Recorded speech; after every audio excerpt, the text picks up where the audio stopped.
We're live, Dan. All right. How you going? Good. How are you? Good. Have you been traveling a lot lately, or have you been actually trading a fair bit while this has been going on?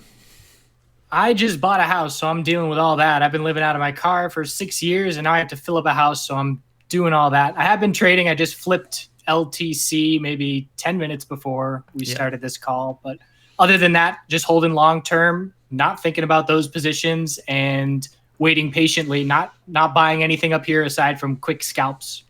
Yeah, I think you've got to learn to enjoy the ride. A lot of people want to sell every top and buy every bottom. I posted about that last night, that it's not a formula for success, particularly if you haven't got any trading background or education under your belt.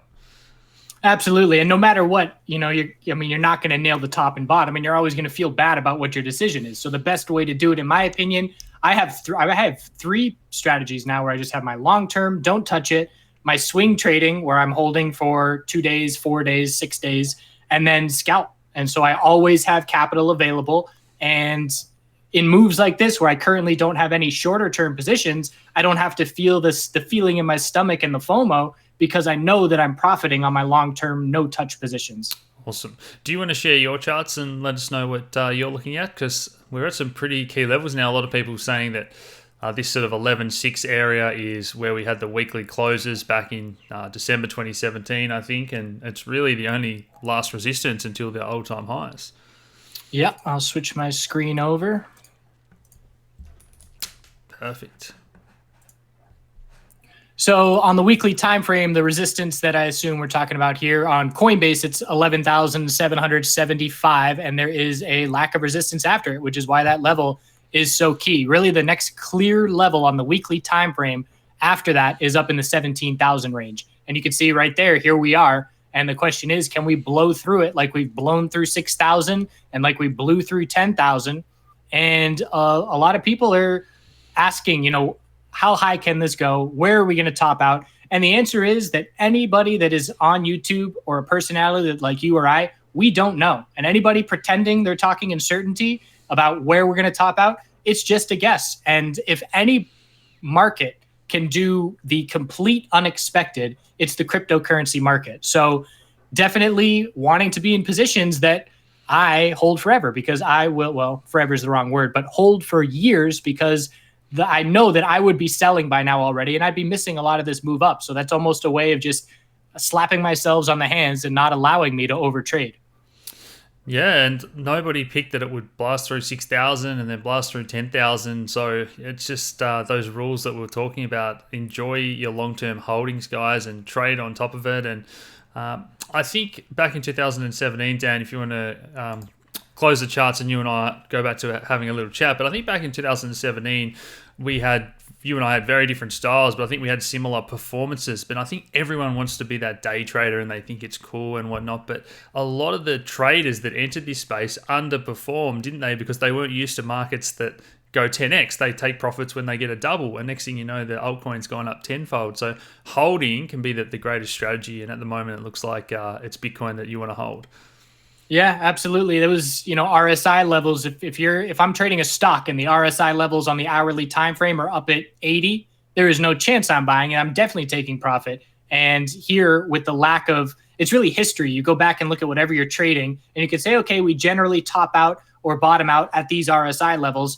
And for cryptocurrency, as you can see, you just scroll back on the weekly time frame and see that, wow, those RSI levels to the upside were meaningless many times. So they are not a good signal on when to be exiting positions. Yeah, and I guess the RSI is one of my favorite indicators as well, but it's relative to the recent price action. And when we get those parabolas, as I've been practicing my pronunciation of, Dan, when we get those, that's why the RSI just keeps going higher and higher and higher, because it accelerates to the upside, and that's where you can get the largest percent of the move.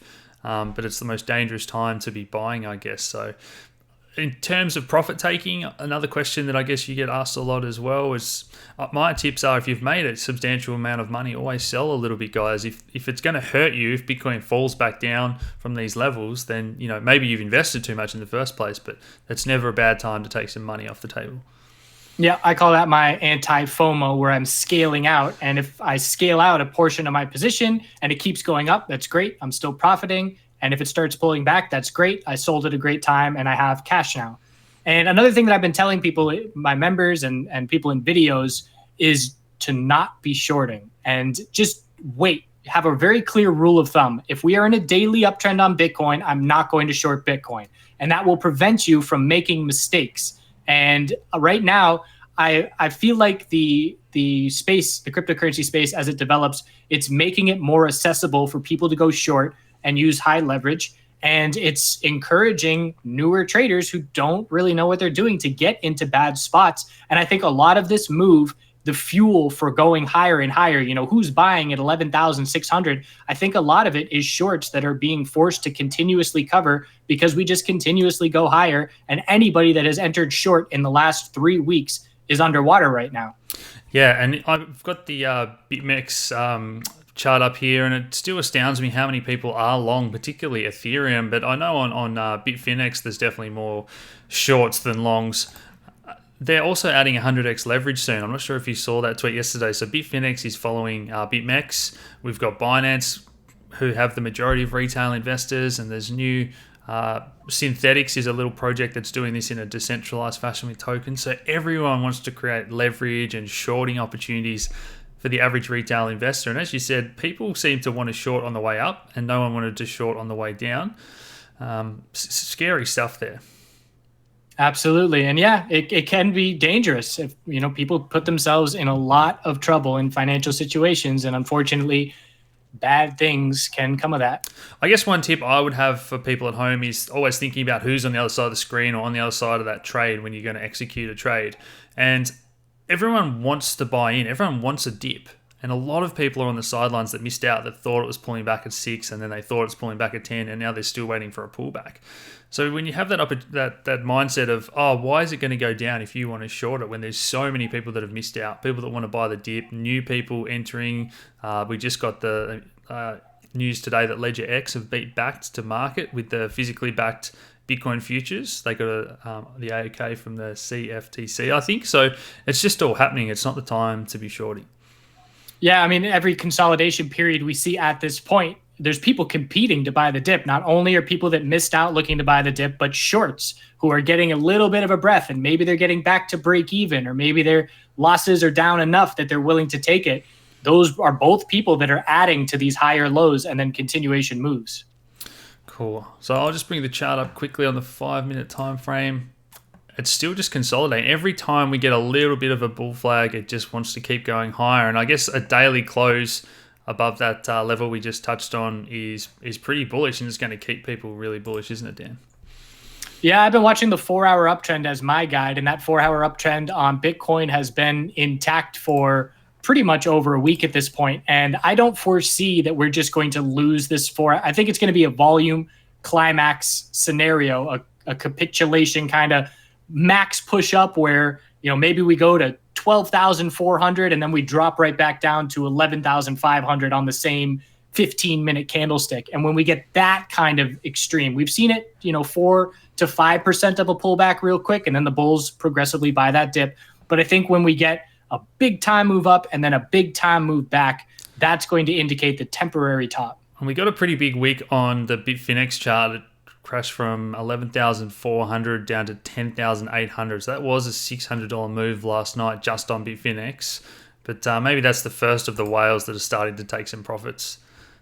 But it went 11,200, 10,500, one of the biggest pullbacks I saw on Bitcoin. So yeah, they have happened, but we never, the key is that we've never dropped to a lower low. So when you see that action and that crazy pullback, it's a slow progressive bounce and we recover. Whereas if we see that crazy action, we hit a low and then we bounce and then we don't drop to lower lows. But that time where we drop to the lower low, that's going to be okay, this is different this time. And perhaps this is going to be the daily consolidation. Do you want to bring up maybe a weekly and a monthly chart and talk about possible sort of levels and consolidations? Because I'm still not sure. Everyone's expecting these 30, 40% pullbacks, but if there's so many people on the sidelines, I don't think Bitcoin is going to give people an easy entry. And maybe that's, I don't want to create FOMO, but a lot of people have found that just dollar cost averaging has really served them well lately to prevent that FOMO. Yeah, before I get to the longer term, just want to point out what I was just talking about. So this is the hourly time frame, and every time we get one of these big flushes down, we hit the low and we don't break that low. It held right here just barely. We hit a low and then we slow climb all the way back up. Here's the quick flush, and that original low is not broken. So that's what's keeping the bulls in control. So looking back at the monthly time frame, the only time frame that by my style of technical analysis hasn't changed the trend is the monthly, just in the sense that this move is coming straight off the low. So a trend change for me has to have a higher low and a higher high. And when we do top out on the monthly time frame, we're certainly going to anticipate a higher low will form wherever that is because of how much space the bulls have created here. But it's just essentially a question that everybody is wondering. Are we just going to shoot straight up and get over 20,000? Or are we going to see a monthly lower high and then pull back for a higher low? And then that confirmation of the trend change will get us that new all-time high. That's pretty much the two scenarios that we're looking at, in my opinion. And one thing that we need to remind ourselves is that the higher we go, the less of an impact $100 has. So $100 move on Bitcoin when we were trading at 4,000 is way more significant than a $100 move now that we're in the 11,000. So it's all relative, and that's how things get exponential and how things get so accelerated. Because to move 5% on Bitcoin at this point, we're looking at over $500, whereas $500 used to be almost a 25% move. Yeah, and it wouldn't surprise me if this continues to break 20,000 a lot sooner than everyone suspects, and maybe go to 25, 30,000, but then pull, right back. It's almost like we didn't learn any lessons from that last bear market, and because there's just no liquidity on a lot of these exchanges, price can go far higher than what might be considered fair value, and there's a lot of people sitting on huge profits. And as soon as a small percentage of people take profits and move coins to market, that's when it can also have a violent impact on price to the downside, just as we see to the upside. So always being cautious. Absolutely. Yeah. So you guys at Nuggets News are all about fundamentals and trying to put the value on things. For me, as a short-term trader, the only thing that matters to me is what the price is right now. Because the price right now, as we've seen in these markets, can get so irrational that trying to determine what is fair value is so difficult in this space. I think it's almost impossible. We can certainly say, this project is more valuable than this project, but in terms of what is the actual dollar value, it doesn't really exist. It's going to be worth as much as the next guy is willing to pay for it. And when we get into these emotional cycles, people are willing to pay irrational prices for things. Yeah, that's probably even the broader global environment that we're in at the moment, isn't it? Where fundamentals have gone out the window, value investing that people talk about, tech stocks raising $100 billion and that sort of thing. So there's a lot of money that wants a home, and we've been talking about it in our market updates that a lot of these data points that are suggesting that things aren't going great for the economy and manufacturing, and yet stocks are just ripping at record highs at the same time that gold's going up, bonds are getting bid. It's just a crazy environment, 13 trillion of negative yield. Yeah, I mean, if you're looking at fundamentals, and I keep saying it, if you are a fundamental bear in the market, you must be pulling your hair out. And I personally, I don't want to be in that situation where things just don't make sense. That's why, like I said, price is always king. And whatever someone's willing to pay for it, it's a good point. I just talked to an insurance agent who studied to be a trader, and he studied how to value companies. And he said that when he graduated, he couldn't understand the game because with the introduction of these tech and these cloud stocks and all this, there's no way to accurately value them. So him as a fundamental investor or trader was really struggling, and he ended up insurance. Yeah, I guess the next question I had for you, Dan, was back in 2017, you predicted that we'd have that sort of equilibrium for ages, and then eventually we broke down out of that. But how much has this surprised you from when people were calling for $1,000 to just the parabolic nature of what we've seen? The speed, definitely. In terms of the turnaround happening and a lot of people missing the bottom, I knew that was going to happen because that's what always happens. There's always people looking for that lower low that's not going to come. And we did the polls, and we hit 6,000, and 2/3 of people thought the bottom was in, and then we hit 8,000, and 3/4 thought the bottom was in. So it's really just the price convincing people, and at that point, it's definitely late in the game. But I'm applying what I'm learning in this cryptocurrency space to stocks as well and other hype and euphoric markets, because we came from the all-time high and it seems so simple. The first weekly trend change that we saw on Bitcoin off of the all-time high broke bullish at 4,239. And ever since that happened, it's been nothing but bullish action on the daily and weekly time frame. So I'm looking at similar moves in stocks where stocks go crazy. They pull back a very significant amount of time for a prolonged period. And then the first trend change, whether it's on the daily or the weekly time frame, being the signal that we can be confident in acting on and not wanting to miss the move and realizing too late that clearly the sentiment has shifted. Yeah, and I guess I was probably too scared to try and call a bottom on Bitcoin, because I was one of those people that thought that 6,000 was forming around a bottom. But on Ethereum, I clearly remember thinking that this is capitulation. You know, 1,400 down to $80 on something that I see as so valuable, and now that's maybe not getting the spotlight at the moment. But I think Ethereum has still got a ways to catch up to Bitcoin. Yeah, and it's using clues. We have all these little clues out there, and Litecoin was honestly a big clue for me. The fact that it changed its weekly trend first and it got the follow through, and you and I did a talk where we could say, you know, maybe the bottom's not in for Bitcoin, but I'm pretty sure the bottom's in for Litecoin, because even if Bitcoin drops to lower lows, the amount of bounce that we've seen so far on Litecoin, the bulls have plenty of space to work with to pull back and still hold the bottom that we hit. Yeah, and that's where I'm looking for clues now on the Bitcoin dominance chart and the ETH BTC pair. If that hits, you know, back to some of these really low levels, retracing 100%, then I think it starts to look like Ethereum is the more attractive option. But the question I wanted to ask you next, Dan, was trading other markets. Has Bitcoin matured? I mean, we're seeing gold rally and Bitcoin rally almost in lockstep. And one of my dreams was that Bitcoin becomes an asset class that is seen as that sort of safe haven, you know, a bit of a hedge against the system and that sort of thing. And, you know, I know you got really upset with the way that Craig Wright and all that stuff played out. And you didn't want to bar of the crypto community for a little time there. Has that really changed in your eyes now? No. I think a lot of people that were here definitely learned a lot and matured a lot and made their mistakes. Any trader, you have to make mistakes. Trader and investor, you have to make mistakes to learn from them. You can be told something 10 times from somebody who has experience and you know they're right and you know you should do this, and you still do something else and you learn from it. It's the pain. You have to feel that pain to learn from it. And now we have a whole new wave of people who have felt the pain and they have learned from it. But as far as, I mean, I think the emotions are still going to run crazy high in this space because it's still so speculative. Again, you can't attribute a number to it. I think it's comical when you see CNBC try and explain price movements, because you can't explain price movements here. It's just all human emotion. And at this point, I just really feel that we're going to do the same thing. We're going to run up crazy hard and we're going to pull back crazy hard. And there's going to be a new wave of people that learn the hard way. And there's going to be a new wave of people that capitalize and are able to maneuver that crazy action a lot better than they were able to in 2017. Yeah, we did a video saying, are we heading into the biggest bubble in history? And I was pretty upset at the time because I thought we have not learned anything. And I think Bitcoin can run to 100,000, then drop back down to 20. And a lot of people are going to get burnt big time. But you don't see it at all maturing as an asset class that now has been seen in similar light to gold and that sort of thing, or it's just too volatile for that yet? I think it's too volatile.